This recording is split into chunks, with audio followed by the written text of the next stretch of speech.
பொதுவாக சொத்து வாங்குறது மூலமாக எல்லாரும் பணக்காரங்களை தானே ஆவாங்க. இது என்ன வந்து four asset that makes you poor, அதாவது உங்களை ஏழையாக்கும் அப்படிங்கிற மாதிரி சொல்கிறீங்களா? எங்களுக்கு புரியலை அப்படிங்கிற மாதிரி பல பேருக்கு எண்ணம் இருக்கலாம். பொதுவாக அசட் அப்படின்னா நம்ம ஒரு சொத்து வாங்குகிறோம், அது மூலமாக நமக்கு இன்கம் ஜென்ரேட் ஆகணும், நமக்கு வருவாய் வருது அப்படின்னா அதை அசட் அப்படின்னு சொல்லுவோம். இதே நம்ம பொருள் வாங்குறது மூலமாக இன்னும் மேலே மேலே நமக்கு செலவு கொடுத்துக்கிட்டே இருக்குது அப்படின்னா அதை நம்ம லயபிலிட்டி அப்படிங்கிற மாதிரி சொல்லுவோம். ஸோ இன்றைக்கி வீடியோ நம்ம என்ன பார்க்க போகிறோம் அப்படின்னா, அசட் அதாவது சொத்துன்னு நம்ம வாங்கின சில விஷயம் அது நமக்கு லயபிலிட்டியாக மாறிடும். அதுக்கு இன்னும் மேற்பட்டு நம்ம பணத்தை போட்டுக்கிட்டே இருக்கிற மாதிரி சில விஷயங்கள் இருக்கும். ஸோ அதை பற்றி தான் இன்றைக்கி வீடியோவில் பார்க்க போகிறோம். அதாவது 4 விஷயங்கள் சொத்து நீங்கள் வாங்க போய் அது உங்களுக்கு லயபிலிட்டியாக எந்த விஷயங்கள்லாம் மாறுறதுக்கான வாய்ப்புகள் இருக்குது அப்படிங்கிறத பற்றி தான் இன்றைக்கி வீடியோ இருக்க பொழுது. ஸோ ஸ்ட்ரெயிட்டாக வீடியோக்குள்ள போயிடலாம். பை த வே, எல்லாருக்கும் வணக்கம். நான் தான் Prakash. Welcome to truck world.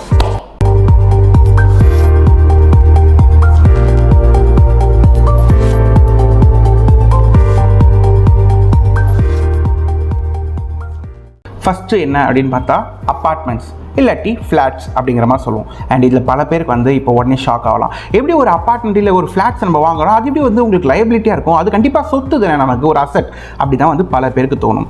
First disclaimer மாதிரி நான் ஒரு விஷயம் சொல்கிறேன். இது வரைக்கும் நம்ம சொந்தமாக ஒரு வீடு வாங்கல நாங்கள் இது இருக்கோம். இப்போ தான் நாங்கள் கொஞ்சம் கொஞ்சமாக சிறுக காசு சேர்த்துட்டு கொஞ்சம் லோன் போட்டுட்டு ஒரு வீடு வாங்கலாம் நாங்கள் நினைக்கிறோம், ஒரு மிடில் கிளாஸ்லேருந்து ஒரு வீடு வாங்கலாம் நாங்கள் நினைக்கிறோம் அப்படின்னா நீங்கள் ஸ்ட்ரெயிட்டாக வீடு வாங்க போயிடுங்க. அதாவது ஒரு ஃப்ளாட்ஸ் மாதிரி வாங்கிடுங்க. பிகாஸ் இதுக்கப்புறம் நம்ம இந்த வீடியோவில் இதுக்கப்புறம் பேச போகிற எந்த கேல்குலேஷன்ஸும் உங்களுக்கு செட் ஆகாது. ஏன்னா நீங்கள் வீடு வாங்குறதுக்கு கம்ப்ளீட்டாக இருக்கக்கூடிய ஒரே ரீசன் என்ன அப்படின்னு பார்த்தா எமோஷன். நம்ம ரொம்ப வருஷமாக வந்து வீடு வாங்கணும்னு நினச்சிட்டே இருக்கோம். இப்போ சிறுக காசு சேர்க்கிறோம், எப்படியாச்சும் ஒரு வீடு வாங்கணும் அப்படிங்கிற எண்ணம், அது எமோஷனுக்கு பாண்டிங் ஆனது. அதுக்கும் கேல்குலேஷனுக்கும் நம்ம வந்து ஒரு தேவையெல்லாம் முடிச்சு போட்டு நம்ம கன்ஃபியூஸ் பண்ணிக்க வேண்டாம். நீங்கள் வீடு வாங்க போங்க. பட் இது யாருக்கு வந்து லைபிலிட்டியாக மாற வாய்ப்பு இருக்குது அப்படின்னா, எனக்கு ஆல்ரெடி ஒரு வீடு இருக்குது, நான் இப்போ என்னென்னா இன்னொரு அப்பார்ட்மெண்ட் மாதிரி ஒரு இடத்துல வந்து ஒரு நல்ல அப்பார்ட்மெண்ட் வந்திருக்கு. ஸோ அந்த அப்பார்ட்மெண்ட்டை வந்து நான் வாங்கிட்டு நாங்கள் இங்கே தான் தங்க போகிறோம். இப்போ நான் இந்த அப்பார்ட்மெண்ட்டு இந்த ஃப்ளாட்ஸை நான் வாங்கிட்டு அதை நான் கொஞ்சம் ரெண்ட் மாதிரி விட்டுனா எனக்கு மாதம் ஒரு கேஷ் ஃப்ளோக்கு ஒரு ரெண்ட் மாதிரி எனக்கு கிடைக்கும்ல, அதனால் இந்த அப்பார்ட்மெண்ட் வாங்குறேன் அப்படிங்கிற மாதிரி இருக்காங்கல்ல, அவங்களுக்கு இது பொருந்தும். இப்போ இன்கேஸ் நீங்கள் அப்பார்ட்மெண்ட் வாங்குறீங்க, அதுலேருந்து உங்களுக்கு அட்லீஸ்ட் ஒரு 5% வந்து உங்களுக்கு ரெண்டல் ஈல்டாக வருது அப்படின்னா நீங்கள் வாங்கக்கூடிய அப்பார்ட்மெண்ட் உங்களுக்கு அசட்டாக மாறும். இல்லை அப்படின்னா அது உங்களுக்கு லயபிலிட்டியாக மாறும். இப்போ உங்களுக்கு சிம்பிள் கேல்குலேஷன் சொல்கிறேன். நீங்கள் ஒரு அப்பார்ட்மெண்ட் வந்து ஒரு 1 கோடி ரூபா கொடுத்து வாங்குறீங்க. அந்த 1 கோடி ரூபா கொடுத்து வாங்கும்பொழுது ஒரு வருஷத்துக்கு அட்லீஸ்ட் உங்களுக்கு 5 லட்சம் ரூபாவது, அதாவது எல்லா செலவுகளும் போக உங்களுக்கு 5 லட்சம் ரூபாவது உங்களுக்கு ரெண்டல் ஈல்டா, அதாவது வாடகையாக உங்களுக்கு வரணும். 5 லட்சம் அப்படின்னா கிட்டத்தட்ட 42,000 ரூபா ஒரு மாதத்துக்கு அப்படிங்கிற மாதிரி வாடகை. ஸோ 42,000 ரூபா கொடுத்து உங்களுக்கு ஒருத்தங்க வராங்க, 1 கோடி ரூபாய் நீங்கள் இன்வெஸ்ட் பண்ணியிருக்கீங்க அப்படின்னா அது ஒரு அசட். இல்லை அப்படின்னா அது உங்களுக்கு லயபிலிட்டி. ஏன் அப்படின்னா இந்தியாவை பொறுத்த வரைக்கும் ஆவரேஜாக சராசரியாக நீங்கள் பார்த்தா 1.5 அதிகபட்சம் 3% இந்த லெவலில் தான் உங்களுக்கு ரெண்டல் ஈல்டு கிடைக்கும், இதுவும் சிட்டியில். ஸோ இப்போ இந்த 2 to 3% லெவலில் உங்களுக்கு கிடைக்குது அப்படின்னா கண்டிப்பாக அது உங்களுக்கு அசட்டாக இருக்காது. ஏன் அப்படின்ற போது உங்களுக்கு ஒரு சினாரியோட நான் சொல்கிறேன். இப்போ நீங்கள் ஒரு அப்பார்ட்மெண்ட் வாங்குறீங்க, அந்த அப்பார்ட்மெண்ட்டில் வந்து ஒரு 5 ஃப்ளோர் இருக்குது. ஒரு ஃப்ளோருக்கு வந்து அட்லீஸ்ட் ஒரு 4 ஃபேமிலி தங்குறாங்க அப்படின்னா கிட்டத்தட்ட அந்த 5 ஃப்ளோரில் வந்து 20 ஃபேமிலி கிட்ட தங்குவாங்க. இது ஒரு சினாரியோ. 20 ஃபேமிலி தங்குறாங்க அப்படின்னும்போது பொதுவாக ஒரு அப்பார்ட்மெண்ட் அப்படின்னு நம்ம எடுத்துக்கிட்டோம் அப்படின்னா அதோட லைஃப் ஸ்பேன் வந்து ஒரு 50 வருஷம் இருக்குது அப்படின்னு வச்சுக்கோங்க. நான் மேக்ஸ் சொல்கிறேன், அதிகபட்சம் ஒரு 50 வருஷம் கழிச்சு ஆப்வியஸாக அந்த கன்ஸ்ட்ரக்ஷனை வந்து நீங்கள் கம்ப்ளீட்டாக டெமாலிஷ் பண்ணிட்டு இடிச்சிட்டு மறுபடியும் புது கன்ஸ்ட்ரக்ஷன் ஆரம்பிக்கணும். சரி, இப்போ நீங்கள் என்ன பண்ணுறீங்க, மறுபடியும் புதுசெல்லாம் கட்ட வேணாம், நம்ம இருக்கிறத வந்து விற்றுட்டு போயிடலாம் அப்படின்னு நீங்கள் நினச்சிங்கன்னா நீங்கள் அந்த கம்ப்ளீட் அப்பார்ட்மெண்ட் இருக்குல்ல, அதோட பரப்பளவு அந்த லேண்ட் எவ்வளோ இருக்கும், அந்த லேண்டில் 20 பேருக்கும் பங்கு போய் உங்களுக்கு எவ்வளோ வருதோ அதுதான் உங்களுக்கான லேண்ட். இப்போ யோசிச்சு பாருங்கள், அங்கே இருக்கக்கூடிய அந்த நிலத்தில் 20 பேர் பங்கு போடும்பொழுது உங்களுக்கு எவ்வளோ சின்ன ஒரு ஸ்பேஸ் அமௌண்ட் வந்து உங்களுக்கு கைக்கு வரும். இதனால தான் நம்ம அதை லயபிலிட்டிங்கிற மாதிரி ஒரு கன்சிடரில் சேர்க்குறோம். அது மட்டும் இல்லாமல் பொதுவாக வீடு வாங்குறவங்களுக்கு தெரியும், இந்த லேண்டு அதை ரியல் எஸ்டேட்டுன்னு பார்த்தீங்கன்னா உங்களுக்கு லேண்டோட ப்ரைஸ் தான் வருஷம் ஏற லேண்டோட ப்ரைஸ் விலை ஏறிட்டே போகும். ஆனால் அதோட பில்டிங் கன்ஸ்ட்ரக்ஷன் இருக்குல்ல, அது வந்து விலை குறைஞ்சிக்கிட்டே இருக்கும். உங்களுக்கு வருஷம் ஆக அதோட விலை குறைஞ்சிக்கிட்டே இருக்கும். ஸோ இப்படி பார்த்தீங்கன்னா உங்களுக்கு கிடைக்கக்கூடிய ஸ்பேஸும் ரொம்ப கம்மி அண்ட் உங்களுக்கு ரெண்டல் ஈல்டும் கிடையாது. ஏன்னா சில பேர் எடுத்துகிட்டு வருவாங்க, நம்ம ரெண்டல் ஈல்டு வந்து நீங்கள் 2-3% வருதுன்னு சொல்கிறீங்க, ஆனால் அதை நம்ம 4 பேர் விற்றோம் அப்படின்னா அதுலேருந்து ஒரு லாபம் வரும்ல, நீங்கள் அதை கன்சிடர் பண்ணிக்கலையே அப்படிங்கிற மாதிரி தோணலாம். அதுக்காக தான் இந்த 20 ஃபேமிலிஸ் வந்து இருக்கிற மாதிரி ஒரு அப்பார்ட்மெண்ட், இல்லை ஒரு 10 ஃபேமிலி 15 ஃபேமிலி ஏதோ ஒன்று இருக்க மாதிரி ஒரு அப்பார்ட்மெண்ட்டை பார்க்கும்பொழுது உங்களுக்கான லேண்டு உங்களுக்கு ஏரியா வந்து ரொம்ப கம்மியாக தான் கிடைக்கும். ஸோ அதை நீங்கள் டேலி பண்ணி போடும்போது எப்படி பார்த்தாலும் உங்களுக்கு 5% மேலே கிடைக்கிறதுங்கிறது ரொம்பவே கஷ்டமான ஒரு விஷயமா இருக்கும் இந்தியா மாதிரி நாடுகளுக்கு. ஸோ இதனால தான் அப்பார்ட்மெண்ட்டை வந்து நம்ம அசட் கேட்டகரியில் சேர்க்க முடியாமல் அதை லயபிலிட்டியாக சேர்க்கிறோம். இன்கேஸ் நீங்கள் வந்து கமர்ஷியலாக ஒரு ப்ராப்பர்ட்டி வாங்குறீங்க, நான் ஒரு இடம் வாங்குறேன், இல்லை ஒரு இடம் வாங்கி அதை நான் கமர்ஷியலாக பில்ட் பண்ணுறேன் அப்படின்னா அப்படின்னா அது ஒரு கேட்டகரி. நீங்கள் கமர்ஷியலாக கட்டும்பொழுது அங்கே நீங்கள் வாடகைக்கு ஒரு கடை வாடகை விடுறீங்க, இல்லாட்டி ஒரு வேர் ஹவுஸ் மாதிரி நீங்கள் விடுறீங்க, இந்த மாதிரி விஷயங்கள்லாம் பண்ணி அதில் ஒரு நல்ல ரெண்டல் ஈல்டு உங்களுக்கு வர வைக்க முடியுது அப்படின்ற பட்சத்தில் உங்களுக்கு இது அசட்டாக மாறும். இல்லைனா இது லயபிலிட்டி தான், அதை நீங்கள் அக்செப்ட் பண்ணி தான் ஆகணும். ரெண்டாவது பார்த்தோம் அப்படின்னா ஃபர்னிச்சர். அதாவது சில பேர் வந்து இப்போ தான் நம்ம ஒரு புது வீட்டுக்கு போகிறோம், புது வீடு வாங்கிட்டு போகிறோம், இல்லை ரெண்டல் போகிறோம், ஏதோ ஒன்று. இன்னும் ரெண்டல் போகிறவங்க கூட இந்த அளவுக்கு பண்ண மாட்டாங்க. பட் பொதுவாக ஒரு புது வீடு வாங்கிட்டு உள்ளே போகிறோம் அப்படின்னா நான் உள்ளே போகும்போது அந்த ஃபஸ்ட் டேவே எனக்கு எல்லாமே இருக்கணும், எல்லா ஃபர்னிச்சரும் வந்து எனக்கு வந்து நல்லா இருக்கணும், அவங்க செட்டப் பண்ணி வச்சுக்கணும் அப்படின்னு சொல்லிட்டு அவங்க வந்து தேவையில்லாத இன்னும் அதிக செலவுகளை போட்டு ஃபர்னிஷ் பண்ணுவாங்க. எல்லாமே ரொம்ப எக்ஸ்பென்சிவாக ஒரு லக்ஸுரியான ப்ராடக்ட்ஸாக வந்து ஃபர்னிச்சர் வந்து கொண்டு போய் போடுவாங்க. ஃபார் எக்ஸாம்பிள் இப்போ ஒருத்தங்க வந்து ஒரு 60 லட்ச ரூபா கொடுத்து ஒரு லோனு ஆப்வியஸாக ஹவுசிங் லோன் வாங்கிட்டு ஒரு புது வீட்டுக்குள்ளே போகிறாங்க. வீடு வாங்கியிருக்காங்க, ஒரு அப்பார்ட்மெண்ட்டோ வீடோ இந்த மாதிரி வாங்கிட்டு வீட்டுக்குள்ளே போகிறாங்க அப்படின்னா நான் போன ஃபஸ்ட் டேலே வந்து எனக்கு ரொம்ப லக்ஸுரியாக ஒரு ஃபர்னிச்சர் இருக்கணும், அப்புறம் டிவி செட் இருக்கணும், அதுக்கப்புறம் சோஃபா, டைனிங் டேபிள் சொல்லிட்டு எல்லாத்தையுமே செட் பண்ணிவிட்டு நம்ம ஒரு வீட்டுக்குள்ளே போகணும் அப்படின்னு பார்ப்பாங்க. அண்ட் இது நம்ம மட்டும் கிடையாது, உங்களோட வாழ்க்கையிலையும் நீங்களோ இல்லை உங்களை சுற்றி இருக்கக்கூடிய ஃப்ரெண்ட்ஸ் அண்ட் ஃபேமிலி யாராச்சும் கண்டிப்பாக இந்த மாதிரி ஒரு ஆளை வந்து நோட்டீஸ் பண்ணியிருக்கிறதுக்கு வாய்ப்பு அதிகமாக இருக்குது. ஸோ அவங்க என்ன பண்ணுவாங்க, 60 லட்சம் ஹோம் லோன் போட்டு வாங்கினது மட்டும் இல்லாமல் எக்ஸ்ட்ரா இன்னும் ஒரு 10 லட்சம் பர்சனல் லோன் வர போடுவாங்க. பர்சனல் லோன் போட்டு இல்லை கிரெடிட் கார்டை ஸ்வைப் பண்ணி இந்த மாதிரி நல்லா சூப்பராக ஒரு லக்ஸுரியாக வாங்குறது, ஒரு 50,000 60,000 1 லட்ச ரூபாய்க்கு சோஃபா வாங்குறது, டைனிங் டேபிள், பெட் அப்படின்னு சொல்லிட்டு லக்ஸுரியாக வாங்க வேண்டியது. வாங்கிட்டு இருக்கிற பிரச்சனை பத்தாதுன்னு, இந்த ஹோம் லோனு இருக்கிற கமிட்மெண்ட்ஸ்லாம் பத்தாதுன்னு இப்போ இந்த பர்சனல் லோனு வேற அவங்க இஎம்ஐயாக உட்காந்து கட்டிக்கிட்டு இருப்பாங்க. ஸோ ரொம்ப சிம்பிளாக மாற்றிக்கலாம் நம்ம. இதெல்லாம் நமக்கு ரொம்ப கிளியராக தெரியும், இது எதுவுமே அசட் கிடையாது. ஏன் அப்படின்னா ஒரு 50,000 ரூபாய்க்கு நீங்கள் வந்து ஒரு சோஃபா வாங்குறீங்க அப்படின்னா அதை நீங்கள் வந்து மறுபடியும் அதை செல் பண்ணணும் அப்படின்னு நினச்சிங்கன்னா அசால்ட்டாக உங்களுக்கு வந்து 40 to 50% வந்து உங்களுக்கு அதில் வந்து ரேட்டை வந்து மைனஸ் பண்ணுறாங்க. 25,000 30,000 அப்படிங்கிற மாதிரி தான் ரேட்டே போகும். ஸோ ரொம்ப சிம்பிளாக வந்து அது லயபிலிட்டி அப்படின்னு தெரியுது. அதுக்கு இன்னும் நம்ம செலவு தான் பண்ணிட்டு இருப்போம், அது எந்த விதத்துலையும் நமக்கு இன்கம் ஜென்ரேட் பண்ணாது. அதுக்குன்னு நம்ம வந்து சோஃபா டைனிங் டேபிள் வாங்கவே கூடாதா, என்ன தரையில படுத்து தூங்குறது அப்படிங்கிற அளவுக்கு நம்ம போக வேண்டாம். பேசிக் நெசசிட்டி நமக்கு என்ன தேவை அப்படிங்கிறத பாருங்கள். ஸோ ரொம்ப பேசிக்கான விஷயங்களை மட்டும் வீட்டில் வச்சுட்டு அதுக்கப்புறம் வீட்டுக்குள்ளே ஒரு நம்ம புதுசாக போகிறது அப்படிங்கிற மாதிரிலாம் செட் பண்ணுங்கள். போனதுக்கப்புறம் முதல்ல ஒரு கம்ஃபர்ட் ஜோனுக்கு வாங்க, கொஞ்சம் கொஞ்சமாக இஎம்ஐ அடைக்கலாம், நம்ம கொஞ்சம் வேகமாக அடைக்க பார்க்கலாம். இதெல்லாம் பண்ணிட்டு சிமிலராக கொஞ்சமாக நாள் ஆக ஒரு 2 மாதம் 3 மாதம் ஆகும்போது நமக்கு தெரியும் உண்மையிலேயே நமக்கு டைனிங் டேபிள் தேவையா, இல்லை நம்ம கீழே கூட உட்காந்து சாப்பிட முடியுமா, உண்மையிலேயே நமக்கு இந்த மாதிரி எக்ஸ்பென்சிவான ஒரு பெட் தேவையா, இல்லை நம்மளால் இந்த மாதிரி பெட் கூட வாங்க முடியும், இந்த மாதிரி சோஃபா டைனிங் டேபிள் கூட வாங்க முடியும். இதெல்லாம் தேவைகளை பார்த்துட்டு கொஞ்சம் நாட்கள் ஆக அதுக்கப்புறம் கொஞ்சமாக வாங்க ஆரம்பிங்க. அப்படி வாங்கும்போது கொஞ்சம் மெச்சூரான டெசிஷன்ஸ் நீங்கள் எடுக்கிறதுக்கான வாய்ப்புகள் ரொம்பவே அதிகமாக இருக்குது. சரி, மூணாவது விஷயம் என்ன அப்படின்னு பார்த்தா கார். ஆமாம், இப்போ நீங்கள் கார் வாங்க போகிறீங்க அப்படின்னா கண்டிப்பாக இந்த பதிவு வந்து நீங்கள் கேளுங்க.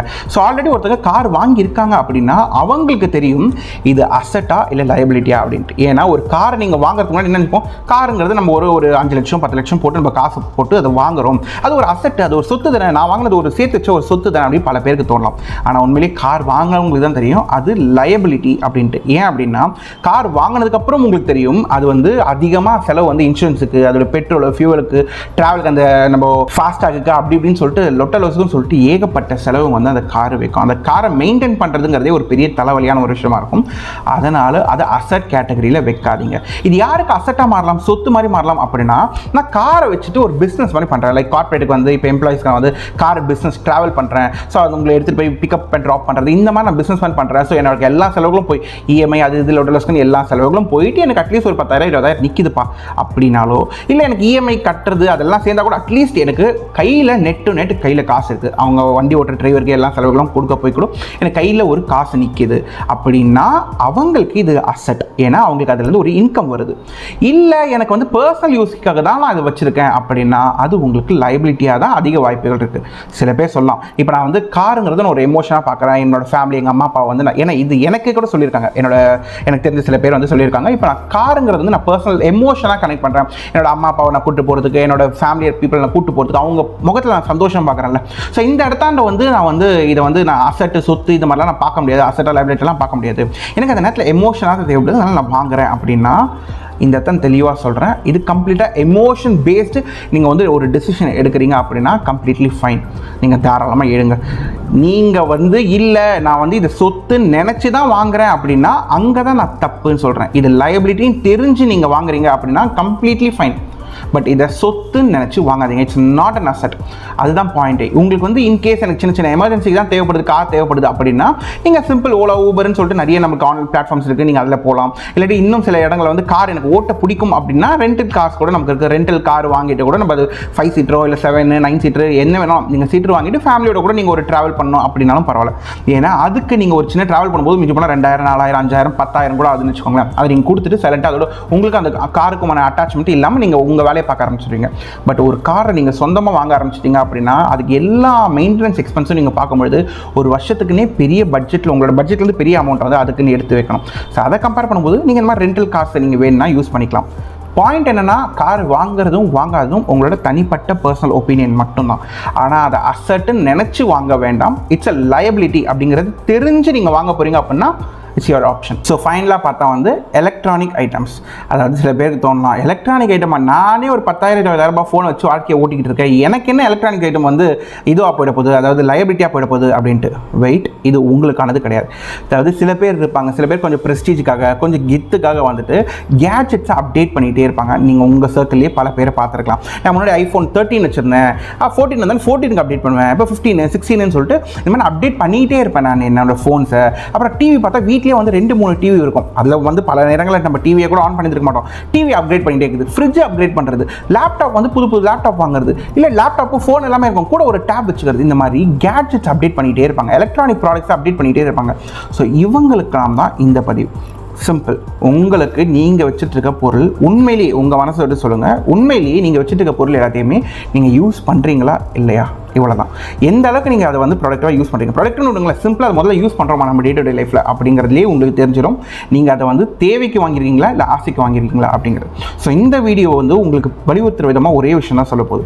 உங்களுக்கு தேவையாக இருந்தால் மட்டும் ஒரு கேட்ஜெட்டை அப்கிரேட் பண்ணுங்கள். ஃபார் எக்ஸாம்பிள் நான் ஒரு கேட்ஜெட்ஸ் ஃபார் எக்ஸாம்பிள் இப்போ இந்த ஃபோனே கூட வச்சுக்கோங்களேன். இப்போ இந்த ஃபோனை வச்சுட்டு நான் வந்து கொஞ்சம் ஒரு நல்ல கேமரா மொபைல் வாங்க போகிறேன். வாங்குறது மூலமாக நான் ஒரு யூடியூபோ இன்ஸ்டாவோ ஏதோ ஒரு சம்திங் ஒரு சோஷியல் மீடியாவில் வந்து நான் சில கண்டென்ட் போட போகிறேன். அது மூலமாக நான் சில ரெவன்யூ ஜென்ரேட் பண்ணலாம், இல்லை சில ப்ரொடக்டிவ் ஏதோ ஒரு விஷயம் பண்ணுறது, என்னமோ உங்கள் பிஸ்னஸோ இல்லை உங்களோட லைஃபோட ப்ரொடக்டிவிட்டியை அதிகப்படுத்துகிற விதமாக சில விஷயங்கள் எலக்ட்ரானிக் கேஜெட்ஸையும் உங்களுக்கு அமைஞ்சதுன்னா, அது ஃபோனோ டேபோ லேப்டாப்போ வாட்டவர் உங்களுக்கு அமைஞ்சதுனால் அதில் நீங்கள் சில விஷயங்களை இன்வெஸ்ட் பண்ணி அதை நீங்கள் பயன்படுத்தா மாற்றிக்கிறீங்கன்னா கம்ப்ளீட்லி ஃபைன்.